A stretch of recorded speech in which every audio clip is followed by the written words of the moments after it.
L'honorable Eric Palugo Kamavou, bonjour. Bonjour. Vous êtes député national élu de la ville de Butembo. Eh bien, dans cette ville, vous séjournez depuis quelques jours. Et pour commencer, dans quel contexte on peut inscrire votre présence dans votre fief? Merci, c'est le journaliste, pour cette question. Je suis arrivé, au fait, la semaine dernière, je suis arrivé à Butembo pour me faire enrôler. Vous savez que nous avons commencé le processus électoral dans ce pays. Cette année, c'est une année électorale. Je suis arrivé pour me faire enrôler dans mon village natal. Mhm. Alors, à l'occasion de l'enrôlement, vous avez vu presque satisfait du score, du pourcentage qu'on venait d'atteindre en termes d'enrôlés.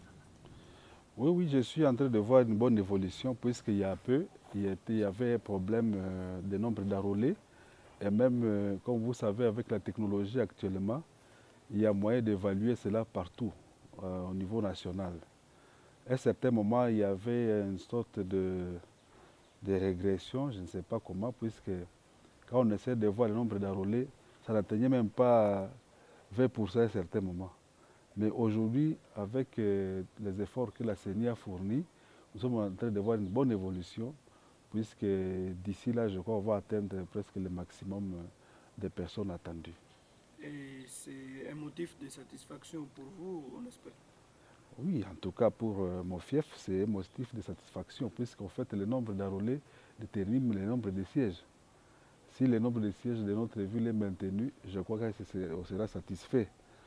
Mais si ça diminue, on risque de diminuer les sièges, vous voyez. Donc le fait que nous avons eu presque beaucoup de gens enrôlés, cela montre que nous aurons aussi la capacité de maintenir nos sièges ou même de les augmenter. Ça dépend du nombre de sièges que nous aurons. Mhm. Alors, en venant vous faire enrôler, vous êtes venu avec un message que tout le monde a vu. Connectez-vous à l'essentiel. Qu'est-ce qu'on peut retenir de ça? Mais, mais l'essentiel, ça dit tout. Hein. Quand je demande à ceux que les gens puissent se connecter à l'essentiel, c'est-à-dire qu'il faut abandonner tout ce qui n'est pas bon, aller tout ce qui est capable de construire la nation surtout. Vous savez que nous avons passé des moments très très difficiles ici, où les gens s'adonnaient à n'importe quelle pratique pour décourager la population et les distraire avec n'importe quoi, avec n'importe quel discours. Mais je demande à ce que les gens puissent se connecter à ce qui est essentiel, ne pas suivre ce qui est superflu, ce qui n'est pas important. Voir seulement ce qui est nécessaire et les choses vont marcher. Mhm. Alors, pendant votre séjour caractérisé, disons, vous avez commencé votre séjour presque pendant que la session de mars commençait, depuis le 15, vous étiez à Kinshasa. On ne vous a pas vu quand même sur le terrain à côté de votre base pour, je ne sais pas moi, les audiences, restitutions parlementaires. Comment comprendre, disons, cette rareté que vous avez affichée? Je savais que cette question ne vous pas manquer puisque la population me la pose chaque jour, chaque fois que j'arrive ici. Depuis que je suis arrivé, il y a beaucoup de personnes qui m'ont demandé pourquoi je ne suis pas venu pendant les vacances parlementaires. Les vacances qui ont commencé depuis le 15 décembre jusqu'au 15 mars. Je ne suis pas resté à Kinshasa pour me balader, pour m'amuser. Il y avait beaucoup de choses qu'on était en train de faire là-bas, surtout même les processus électoraux ici. On a essayé de surveiller l'enrôlement, comment ça se fait, puisqu'à certains moments, il y avait des problèmes d'abord dans les autres provinces où nous avions commencé. Il y avait un problème de jours, parfois quand les gens n'étaient pas capables de terminer le nombre de personnes enrôlées, et on devait voir comment augmenter le nombre de jours. Et nous avons suivi ça de près pour que nos électeurs puissent vraiment avoir la capacité de s'enrôler au maximum. Et nous avons surveillé la CENI avec les autres provinces. Vous savez que la zone ici, la zone Est où nous sommes, donc la zone 3, il y a les provinces du Nord Kivu, du Sud Kivu, de l'Ituri, de Chopo et tout ça. Ils étaient concernés par ce point-là. Et ce sont des provinces qui sont des provinces victimes de l'insécurité, où la population n'est pas là. la population s'est déplacée presque surtout quand vous voyez le territoire de Beni, presque à 60-70%, la population s'est déplacée. Alors il ne fallait pas qu'ils se trouvent au dépourvu. Il fallait qu'on puisse voir la CENI, les expliquer comment faire pour que les gens ne puissent pas être enrôlés. Et puis aussi voir comment garder les déplacés dans les villes où ils sont. Est-ce qu'il faut amener les kits dans les zones vides? Il faut augmenter l'équipe dans les zones où il y a les déplacés. La ville de Butembo, la ville de Beni, même la ville de Goma aussi, c'est près de déplacés. Alors, on avait demandé, puisque quand on avait fait la répartition des centres d'enrôlement, on n'a pas vraiment tenu compte de tout cela. On a envoyé les kits comme si c'était un moment normal. C'est pourquoi on avait demandé, mais vous avez amené le nombre de kits qui sont comme si nous étions à l'époque normale. Il fallait augmenter puisqu'il y a des déplacés. La machine à enrôler a un nombre bien déterminé, le nombre qu'il enrôle par jour.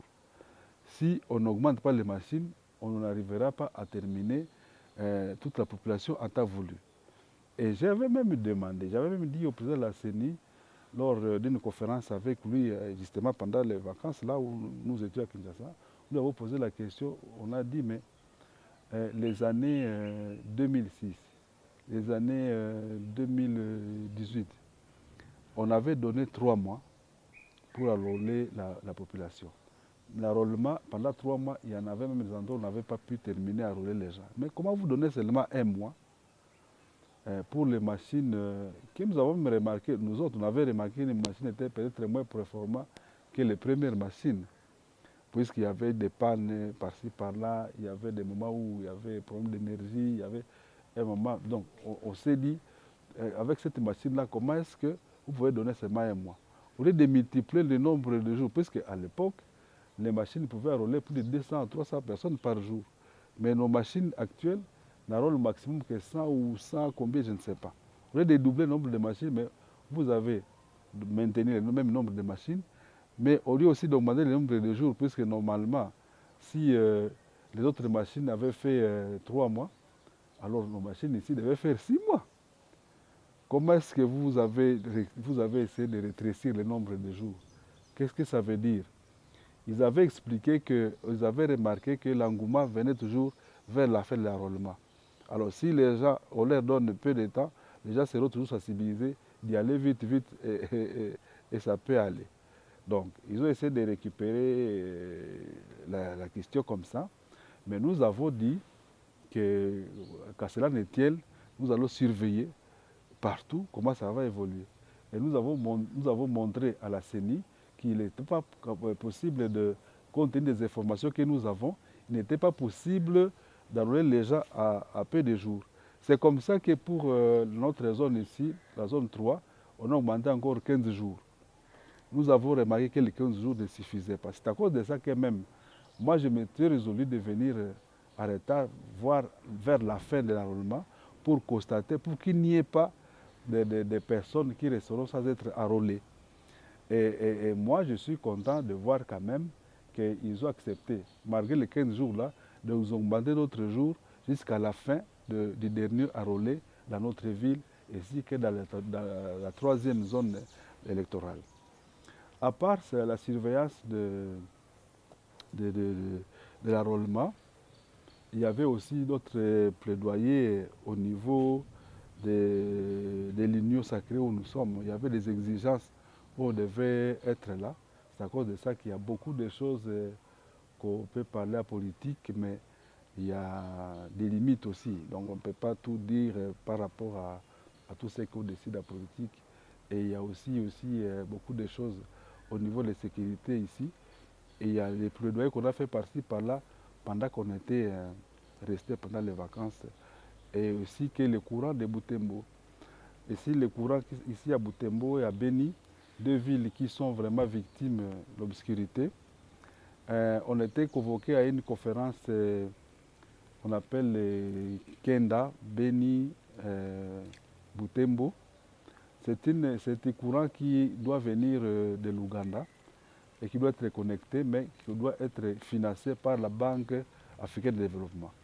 Je ne devais pas louper cette conférence-là Puis ça concernait la ville de Butembo et la ville de Beni.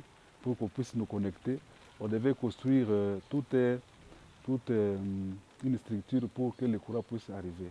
Donc, voilà tout ce qui m'a empêché de venir ici. Donc, j'étais en train de voir comment, puisqu'en fait, même ici, il y a le courant que nous attendons, le courant de Virunga, le courant de NK aussi, mais il y a aussi le courant qui peut nous venir de l'Ouganda, que nous pouvons profiter, puisqu'ils sont en train de vouloir construire un réseau à partir de Kassindi qui va arriver à Beni, Butembo et à Bunia.